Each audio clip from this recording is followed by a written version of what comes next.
Hello class, welcome back बच्चों। प्यारे बच्चों, आज चैप्टर ख़त्म करते हैं।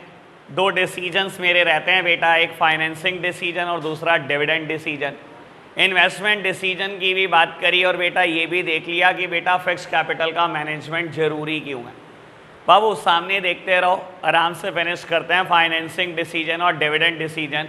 देखना मेरी तरफ बेटा, आपने ना अभी तक इन्वेस्टमेंट डिसीजन ले लिया है और इन्वेस्टमेंट डिसीजन दो बातों से रिलेट करता है बेटा, एक फिक्स कैपिटल और एक बेटा वर्किंग कैपिटल।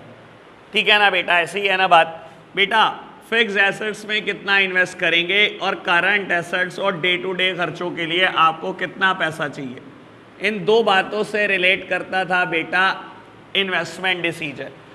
बेटा आपने इन्वेस्टमेंट डिसीजन लिया और लेट सपोज कि बेटा फिक्स्ड एसेट्स में जो फंड रिक्वायर्ड है वो बेटा 2 करोड़ है, 200 लाख, 2 करोड़ रिक्वायर्ड है।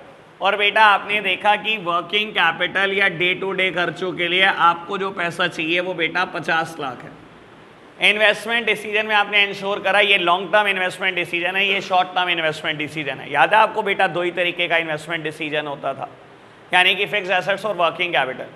फिक्स एसेट्स में आपने 2 करोड़ चाहिए बेटा और वर्किंग कैपिटल में आपको चाहिए 50 लाख, यानी कि टोटल जो फंड रिक्वायर्ड है बेटा वो 250 लाख या बेटा 2.5 करोड़ रुपए। ठीक है जी, इन्वेस्टमेंट डिसीजन ले लिया। बेटा फाइनेंसिंग डिसीजन क्या बताता है आपको पता है बेटा, आप अपनी इन्वेस्टमेंट को ही तो फाइनेंस करते हो। सबसे पहले जो डिसीजन लिया जाता है वो इन्वेस्टमेंट डिसीजन लिया जाता है कि मुझे कितना कितना पैसा चाहिए होगा। फाइनेंसिंग डिसीजन ये बताता है बेटा how much fund should be raised and from which source. समझ आई बात? मैंने बोला था मैं हर एक के इंट्रो में 2 बातें बोलूंगा, ये पहली बात बोल रहा हूं।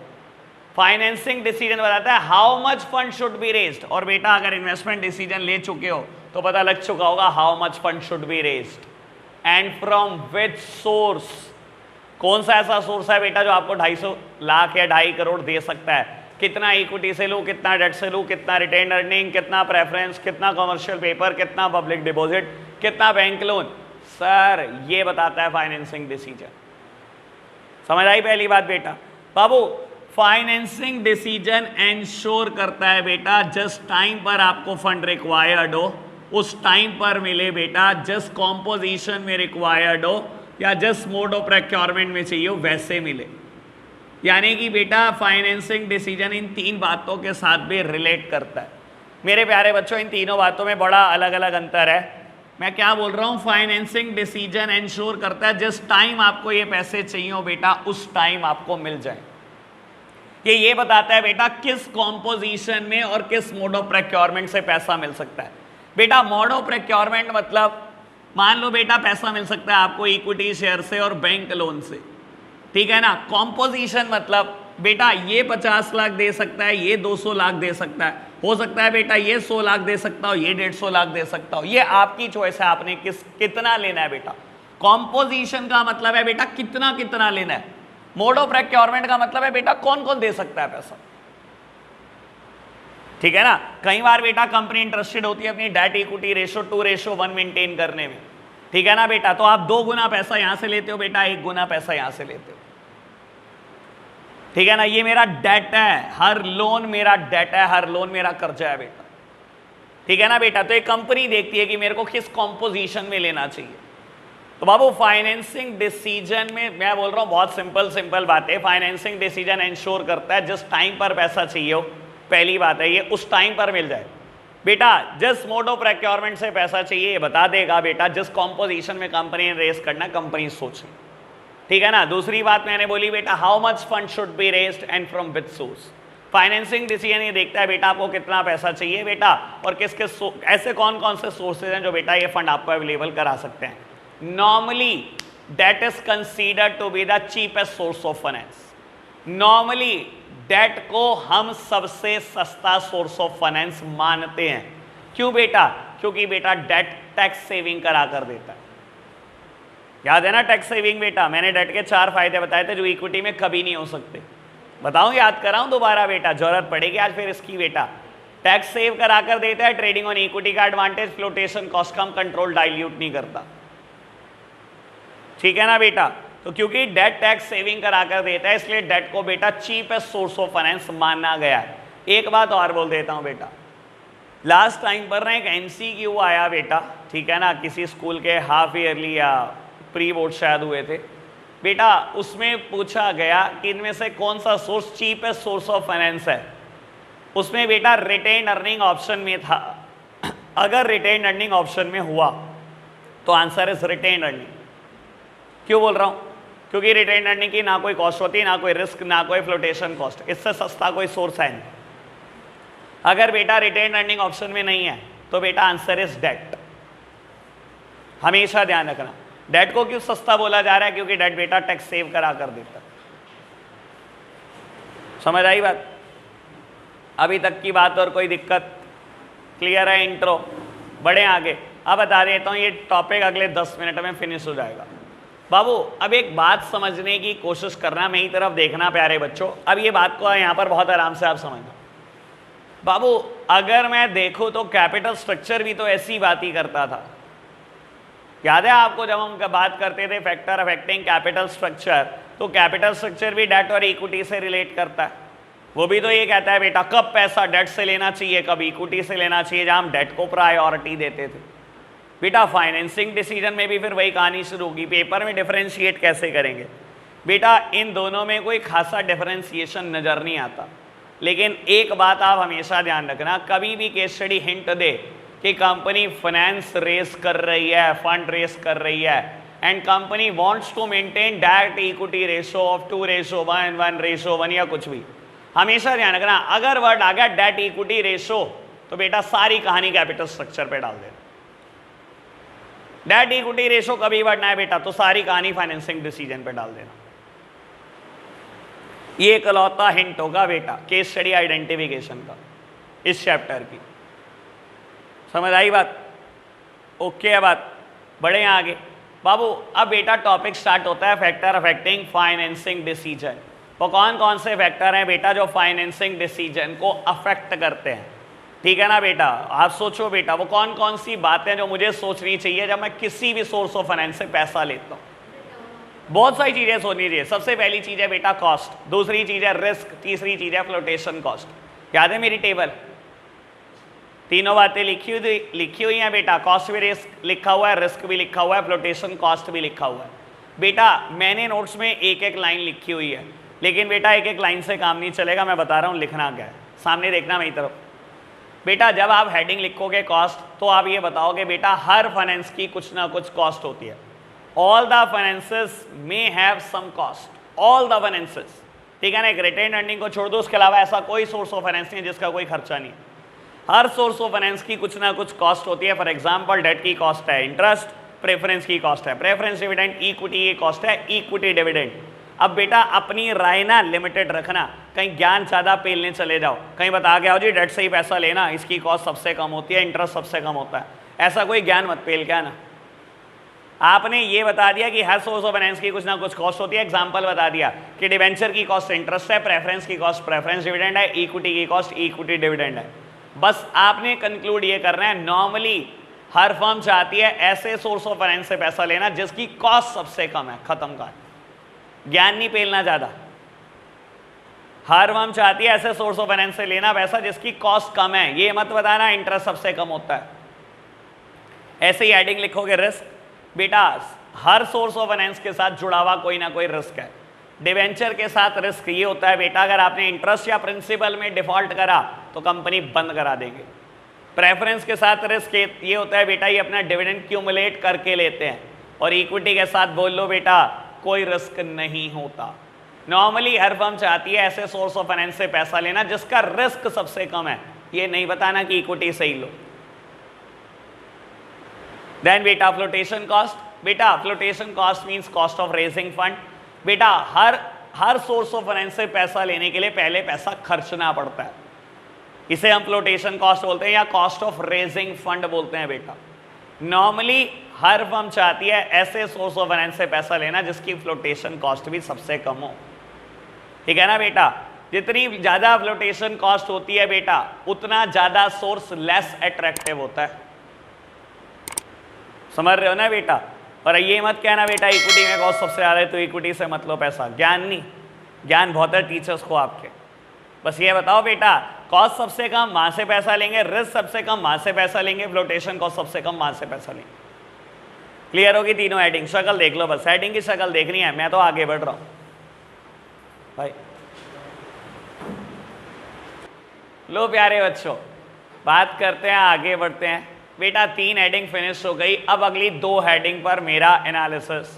बेटा अगली 2 हेडिंग में पहली हेडिंग लिखी गई है कैश फ्लो पोजीशन, और बेटा नेक्स्ट हेडिंग लिखी गई है फिक्स्ड ऑपरेटिंग कॉस्ट। मेरे प्यारे बच्चों 2 मिनट के लिए सामने देखना, मैं क्लियर करता हूँ ये दोनों हेडिंग क्या है, मेरी तरफ देखना बेटा। कैपिटल स्ट्रक्चर में भी ना ये हेडिंग आई थी पहले नंबर पे, cash flow position of the business, ठीक है ना। और वहां मैंने कैसे लिखा था समझा देता हूं, और यहां कैसे लिखना है ये भी समझ लो बेटा। वहां जब आई थी ना हेडिंग कैश फ्लो पोजीशन, तो मैंने ये बोला था अगर आपके बिजनेस की कैश फ्लो पोजीशन इतनी अच्छी है कि सब फिक्स्ड खर्चे दे दो और उसके बाद भी 2 फिक्स्ड खर्चे दे सकते हो, एक ब्याज यानी कि इंटरेस्ट और एक principal repayment, then always raise your fund from debt and vice वर्सा।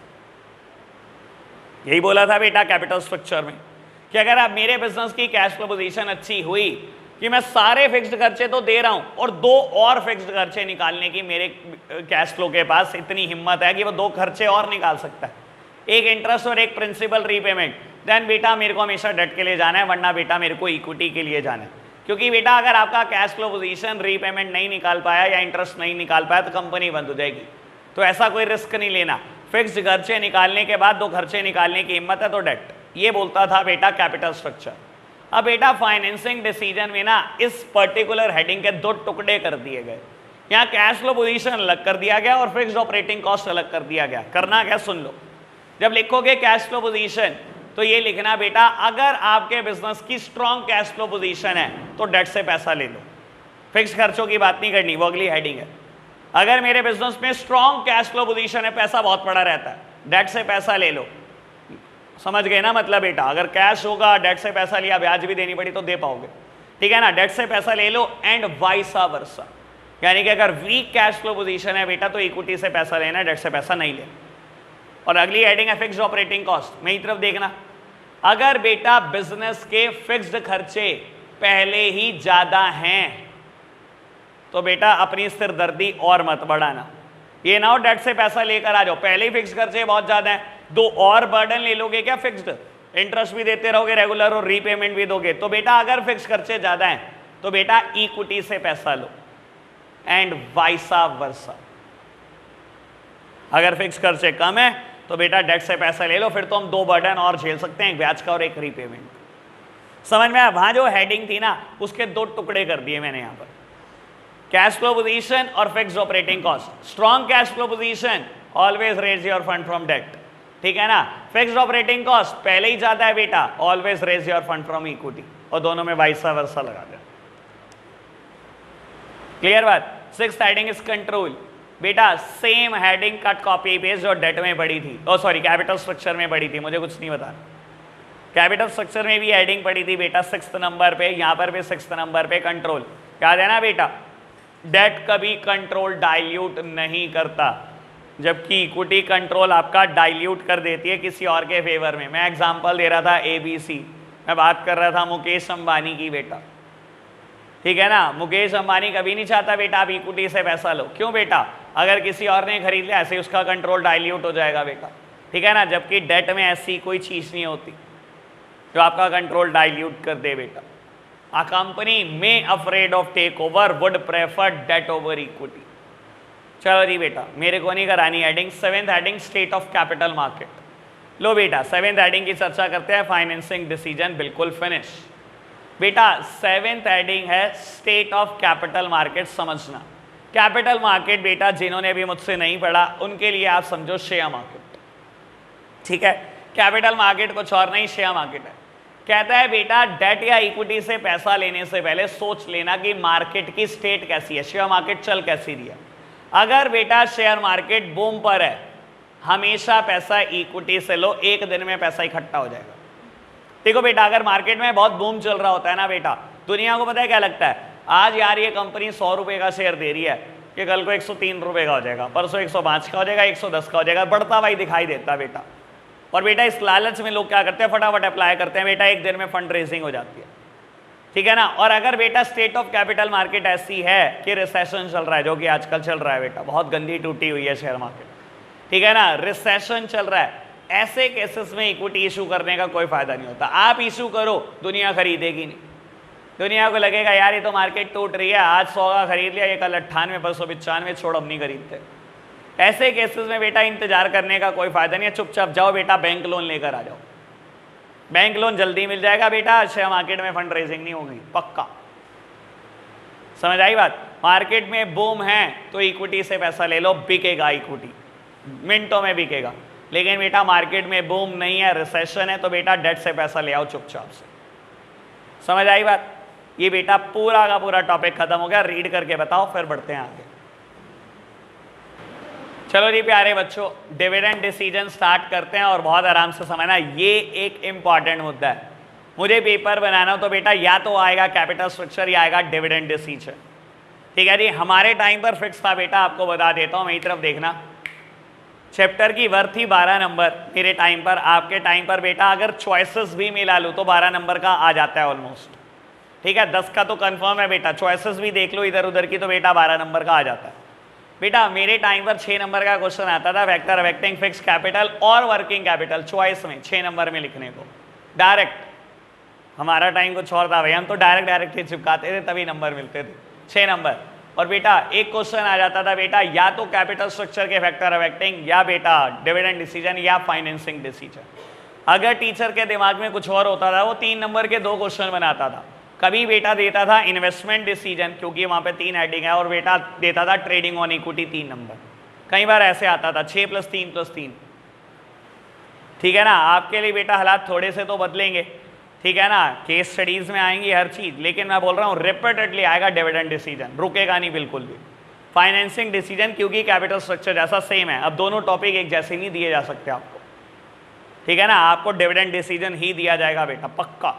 चलो जी सुनना बेटा, अगेन इसके इंट्रो में भी 2 बातें सब प्यारे बच्चे सामने देख रहे हैं 1 मिनट के लिए।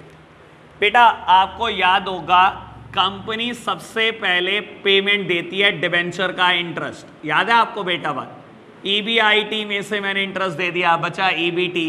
बेटा फिर गवर्नमेंट देती है टैक्सेस, फिर बचा EAT, फिर गवर्नमेंट देती है प्रेफरेंस डिविडेंड, फिर बचा EFE, याद है आपको बेटा। इन 3 लोगों की पेमेंट करने के बाद कंपनी के पास जो कुछ बचता है, कंपनी जनरली सारा नहीं बांटती। A certain portion of fund may be retained in the business, जिसको आप retained earning बोलते हो, याद है ना बेटा। कंपनी के पास जो कुछ बचता है इसके बाद सारा नहीं बांटती, थोड़ा सा रिटेन करती है, थोड़ा सा बांट देती है। और आपको बता देता हूं डिविडेंड डिसीजन इसी बात से रिलेट करता है। How much of the profit should be retained in the business, ये पहली बात, and how much should be distributed among the shareholder as dividend, ये दूसरी बात। डिविडेंड डिसीजन में आपको यही डिसाइड करना होता है बेटा, कब कितना रिटेन करना है, कब कितना बांटना है। सर कुछ सिचुएशन ऐसी भी होती है जिसमें आप 100% रिटेन करते हो, कुछ सिचुएशन ऐसी भी होती है जिसमें आप 100% बांटते हो, कुछ सिचुएशन ऐसी होती है जिसमें आप 20-30% रिटेन करते हो, कुछ सिचुएशन ऐसी होती है जिसमें 20-30% बांटते हो। तो बेटा डिविडेंड डिसीजन इस बात से ही रिलेट करता है, how much of the profit should be retained in the business and how much should be distributed among the shareholder as dividend. Clear हुई बात। और ये बात आ रहा हूं बेटा, किसी ने कुछ नहीं करा इस पूरे चैप्टर में तब भी समझ में आ सकता है टॉपिक, समझने वाला चाहिए, ठीक है ना, नीयत चाहिए, मेरा मानना तो ये है। ओके बात, बढ़े आगे। अब सुनो जी, टॉपिक का नाम है बेटा factor affecting dividend decision. 6 heading से मिलकर टॉपिक बना है, बुक में कुछ ज़्यादा होंगी बेटा, वो बाद में करेंगे, मैंने पहले ही बोला आपको। बाबू पहली हेडिंग का नाम है बेटा क्या है, अर्निंग्स या amount of earnings, amount of earnings. लो प्यारे बच्चों सामने देखना, अर्निंग मतलब प्रॉफिट। बेटा कहता है डिविडेंड बांटने से पहले जो सबसे पहली चीज आपके दिमाग में आनी चाहिए वो है बेटा आपकी प्रॉफिट क्या है, आपके पास अर्निंग कितनी है। और डिविडेंड किससे बांटा जाता है सुन लो, या तो करंट ईयर अर्निंग से, मैंने इस साल में कुछ कमाया या तो डिविडेंड वहां से बांटूंगा, या अगर इस साल में कुछ नहीं कमाया मेरे पास पास्ट अर्निंग कितनी पड़ी है। याद है बेटा अकाउंट्स में इस चीज को आप रिजर्व्स एंड सरप्लस बोलते हो, ठीक है ना। हम बेटा बिजनेस में इस चीज को रिटेन अर्निंग बोलते हैं, ठीक है ना, लेकिन अकाउंट्स में हम इस चीज को रिजर्व्स एंड सरप्लस बोलते हैं। तो बेटा या तो बेटा डिविडेंड बांटा जा सकता है करंट ईयर अर्निंग से, या डिविडेंड बांटा जा सकता है पास्ट ईयर अर्निंग से। तो बेटा अर्निंग जरूर कंसीडर कर लेना व्हाइल डिस्ट्रीब्यूटिंग द डिविडेंड। बेटा अगर ये हैं तो बांट दो डिविडेंड, और अगर ये नहीं है तो बेटा चुपचाप बैठ जाओ। यानी कि earning is the important determinant to declare any dividend. Clear है बात? रीड करके बताना चाहिए। लो प्यारे बच्चों, अगली हेडिंग है स्टेबिलिटी ऑफ डिविडेंड। अभी पढ़नी नहीं, समझनी है, बोर्ड पर इसका एक एग्जाम्पल देना है मुझे, सामने देखना और आपका रिस्पॉन्स रिक्वायर्ड है बेटा बहुत ज़्यादा। लो प्यारे बच्चों, सामने देख रहे हो आप, एक कंपनी ए है बेटा और एक कंपनी बी है। इन्होंने बेटा 3 साल कुछ ना कुछ कमाया है बेटा। मुझे बताना कि कंपनी ए अच्छा डिविडेंड बांटेगी या कंपनी बी?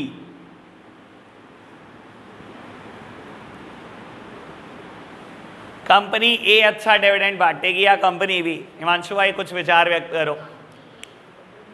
कंपनी ए या कंपनी बी?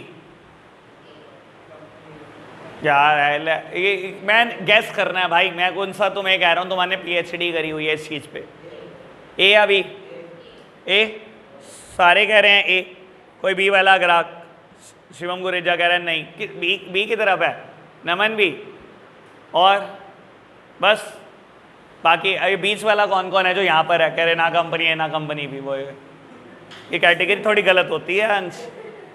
हाँ चलो जी, बड़ा जल्दी हाथ उठा रहा। लो प्यारे बच्चों सुनना, मेरे प्यारे बच्चों देखो सुनो, कंपनी ए ही अच्छा डिविडेंड बांटेगी हर हाल में। ये ह्यूमन टेंडेंसी होती है, हम कंपेयर करते हैं, अच्छा दोनों ने 10-10 कमाया, अच्छा चलो ठीक है तो बराबर है। अच्छा दोनों ने 12-12 कमाया, ये तो बहुत बढ़िया है, ठीक है ना। अच्छा कंपनी बी ने ज़्यादा कमाया था बीच वाले साल में, तो कंपनी बी। हमारा दिल यहीं ठुकरा होता है बेटा, ठीक है ना बाबू, जबकि ऐसा नहीं है। कंपनी ए ही हर हाल में अच्छा डिविडेंड बांटेगी। सुनना बेटा, जिस कंपनी की जितनी ज्यादा स्टेबल अर्निंग होती है उतना ज्यादा शेयर होल्डर सेटिस्फाई करती है वो। आप खुद समझना, मान लो कंपनी की बेटा पॉलिसी है, कंपनी जितना कमाएगी 50% डिविडेंड बांटेगी, 50% रिटेन करेगी। मान लो 10 में से आपने 5 बांट दिया, जैसे ही शेयर होल्डर को 5 मिला, share holder will expect more. आदत है बेटा, शेयर होल्डर कहेंगे यार अगले साल कुछ ज्यादा मिलना चाहिए। आपने बेटा, आपकी अर्निंग स्टेबल है बेटा, ठीक है ना, एक ही तरीके से बेटा बढ़ी जा रही है चुपचाप। बेटा जैसे ही आपने 11 कमाया, आपने 5.5 बार दिया, शेयर होल्डर को मिला 5.5, शेयर होल्डर सेटिस्फाई कि अब पिछली बार से कुछ ज्यादा मिल गया है, अब वो और ज्यादा की उम्मीद करते हैं। ठीक है बेटा, आपने और ज्यादा कमाया, आपने बेटा 6 लाख का डिविडेंड बांट दिया, शेयर होल्डर डिससेटिस्फाई हुए, कहीं पर भी मौका ही नहीं दिया आपने। आपकी कंपनी के अर्निंग इतनी स्टेबल थी बेटा कि शेयर होल्डर डिससेटिस्फाई आपसे कभी हो ही नहीं सकते। यहां सोचो, आपने 5 लाख का डिविडेंड बांटा, share holder will expect more, ठीक है ना। और बेटा अगले साल तो आपने कमाल कर दिया, डबल डिविडेंड बांट दिया बेटा, लेकिन शेयर के मुंह खून लगा रहे हो आप। शेयर होल्डर को कुछ नहीं पता बेटा कि सिचुएशन आपके ऊपर कैसे आएगी, अब वो उम्मीद कुछ और ज्यादा की करेगा। और जैसे ही आप बेटा कम डिविडेंड बांटोगे ना बेटा, it leads to the dissatisfaction among the shareholder. और बेटा डिससैटिस्फैक्शन से कुछ नहीं होता, आपके कंपनी के शेयर बेचेगा, किसी और के खरीद लेगा, उसके पास पावर है।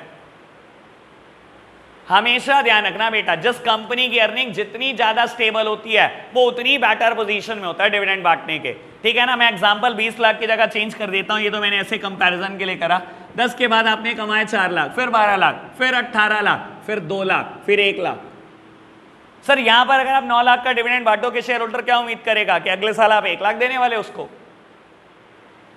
बेटा आपकी अर्निंग अगर फ्लक्चुएटिंग है तो आप हमेशा फ्लक्चुएटिंग डिविडेंड ही बांटते हो। और बेटा देखो, हायर साइड पे जाने पे शेयर होल्डर को कोई दर्द नहीं होता, लेकिन जैसे ही वो लोअर साइड आएगा बेटा वो डिससैटिस्फाई हो जाएगा। तो company having stable earning are in a better position to declare the better dividend,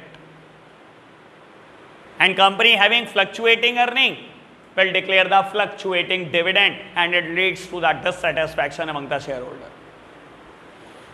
okay ना बात, समझ आई? स्टेबिलिटी ऑफ अर्निंग क्या चीज है, रीड करके बताना, एक एक हेडिंग रीड करानी है मुझे। लो प्यारे बच्चों, बढ़ते हैं आगे, नेक्स्ट हेडिंग की बात करते हैं। हेडिंग का नाम है बेटा स्टेबिलिटी ऑफ डिविडेंड। मेरी तरफ देखना बेटा, हेडिंग का नाम है बेटा स्टेबिलिटी ऑफ डिविडेंड। बेटा देखो, हर कंपनी चाहती है कि वो एक स्टेबल डिविडेंड बांटे, हर कंपनी चाहती है, ठीक है ना। इसके लिए आपको कुछ चीज़ें सोचनी पड़ती हैं, बहुत आराम से समझना। मैं बेटा यही एग्जांपल कंटिन्यू करूंगा, इसमें बेटा कुछ आगे की चीज़ें इंट्रोड्यूस करता हूं, बताता हूं। मैं आपको बोल रहा हूं बेटा, ये दोनों कंपनी ना सेम सेक्टर में है। जब बेटा आप सेम सेक्टर में होते हो ना बेटा, लगभग आपके प्रॉफिट आसपास होते हैं। एक कंपनी है बेटा MRF और दूसरी है बेटा सीएट टायर्स। दोनों तगड़ी कंपनी है, दोनों का बेटा कुछ ना कुछ कंपनी, कुछ ना कुछ ऑटोमोबाइल कंपनी के साथ टाई अप है।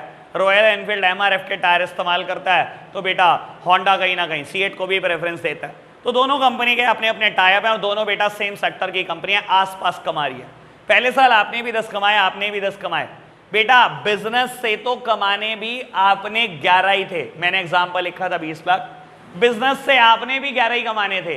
हुआ क्या, इस साल आपने एक लैंड बेच दी बेटा, और लैंड बेचने से आपने 9 लाख का प्रॉफिट अर्न कर दिया। लैंड बेच दी और 9 लाख का प्रॉफिट अर्न कर दिया, तो बेटा टोटल प्रॉफिट 11 की जगह 20 लाख हो गया। बेटा एक बात हमेशा ध्यान रखना, आप डिविडेंड तभी बांटेंगे जब आपको पूरा कॉन्फिडेंस है that your earning potential will gone up. तब तक डिविडेंड मत बांटो जब तक आपको श्योरिटी नहीं है कि आपकी अर्निंग रिपीट होने वाली है। बेटा this is a temporary earning, मानते हो ना टेम्परेरी अर्निंग है। सर हर साल तो नहीं लैंड बिका करती बिजनेस में, क्या अगले साल बिकेगी? नहीं बिकेगी, अगले साल आ जाओगे ना दोबारा वापस 10 के आसपास।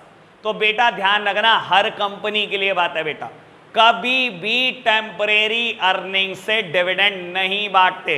अगर आपको फुल कॉन्फिडेंस है that your earning potential will gone up, बेटा बांट दो डिविडेंड। फिर क्या दिक्कत है? 10 के बाद आपको लगता है मैंने 20 कमाए, इसके बाद मैं 30 कमाने वाला हूं, फिर 40, सर बांटो, फिर क्या सोच रहे हो? लेकिन अगर आपको कॉन्फिडेंस नहीं है, आपको पता है ये अर्निंग टेम्परेरी अर्निंग है, बेटा टेम्परेरी अर्निंग हमेशा बिजनेस में रिटेन की जाती है पूरी की पूरी।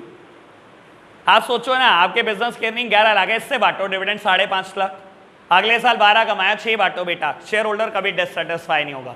टेम्परेरी अर्निंग पूरी की पूरी बिजनेस में रिटेन कर लो।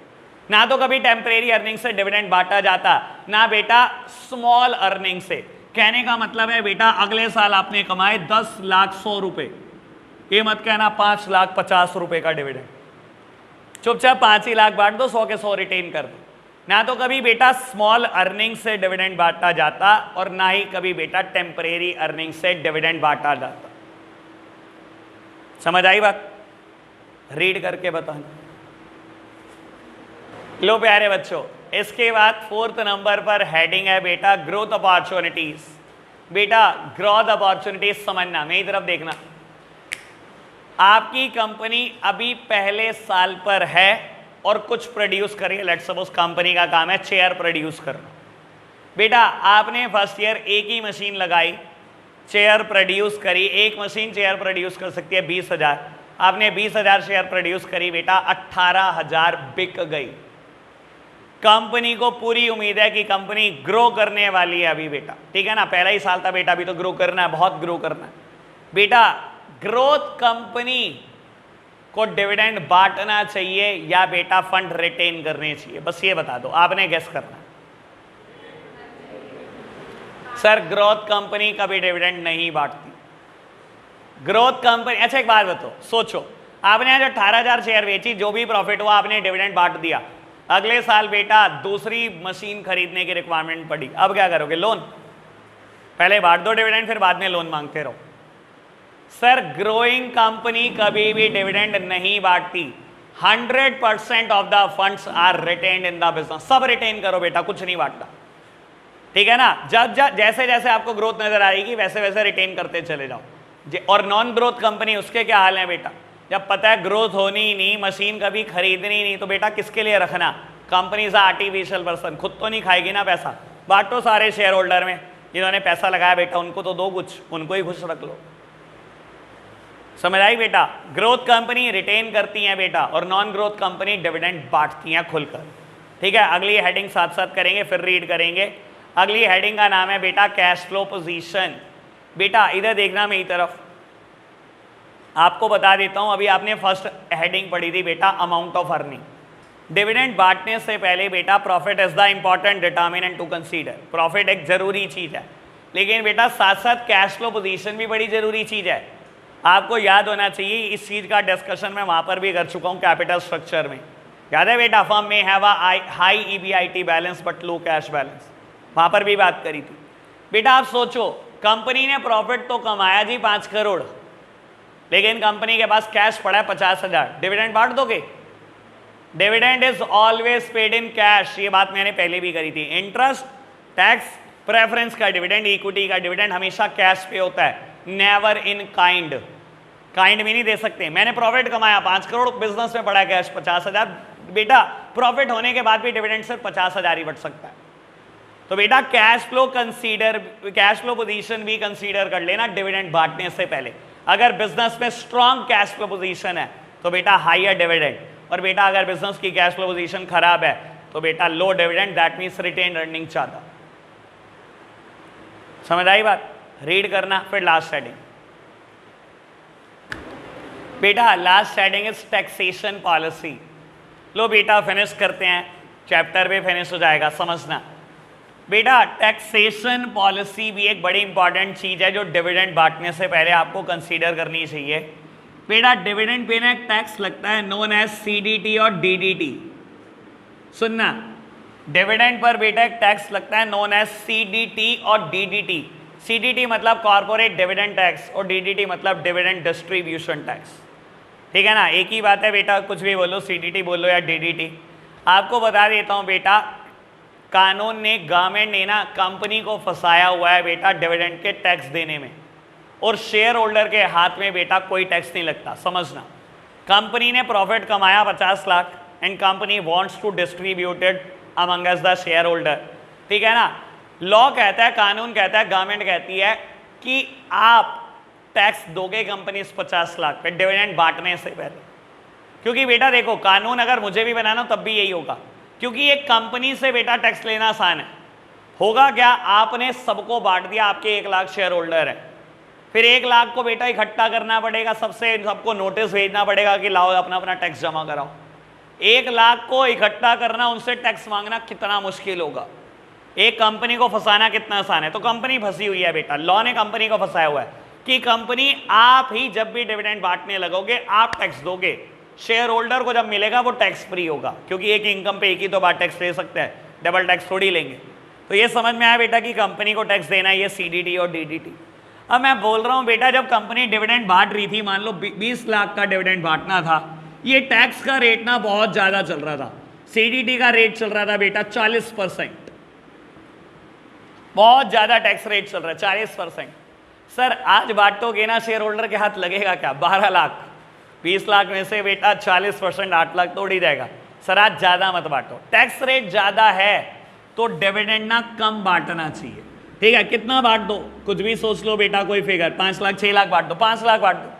5 लाख का 40% टैक्स दे दो सरकार को, कितना, 2 लाख चला गया, 3 लाख बांट दो। 15 लाख पड़ा है ना, रिटेन कर लो, कोई टेंशन मत लो बेटा। जिस टाइम पर ये टैक्स रेट कम हो जाएंगे बेटा, मान लो ये टैक्स रेट रिड्यूस होकर 20% हो गया, सर अब 15 लाख का क्या करो, अब बांट दो बेटा पूरा का पूरा। ठीक है ना, 15 लाख आपके पास है, 20% सरकार को टैक्स दो 3 लाख का, और 12 लाख बेटा बांट दो। यानी कि बेटा जब भी टैक्स रेट कम होंगे तो डिविडेंड मुझे ज्यादा बांटना है, और जब भी टैक्सेस ज्यादा होंगे तो बेटा डिविडेंड हमेशा कम बांट। ओके बात बेटा, चैप्टर यहीं फिनिश हो जाता है। एक टॉपिक है फाइनेंशियल प्लानिंग, नोट्स में लिखा गया, अभी नहीं कराना, इस बार टर्म 2 में आना है, टर्म 2 में कराया जाएगा आपको। 1 पेज का टॉपिक है, मैंने जान के छोड़ दिया। बाबू आप कल क्या कर रहे हैं, केस स्टडी की बुक लेकर आ रहे हैं, एक बात। दूसरी बात, एक बेटा पेपर पर आप सारे चैप्टर की हेडिंग लिख कर आ रहे हैं, जिसमें आप बेटा कम से कम 5 लाइन छोड़ेंगे। यानी कि बेटा आपने 6 हेडिंग लिखी, 5 लाइन छोड़ दो, 6 हेडिंग लिखी, 5 लाइन छोड़ दो। मैंने जिस सीक्वेंस में कराया बेटा उसी सीक्वेंस में लिख कर लाना। सबसे पहले मैंने लिखवाया factor affecting fix capital, then factor affecting working capital, then बेटा capital structure, then investment decision, then management of fix capital, financing decision, फिर डिविडेंड डिसीजन। ठीक है जी, ओके बात। आज के लिए बेटा फिर हम इतना ही रख रहे हैं, बाय बाय।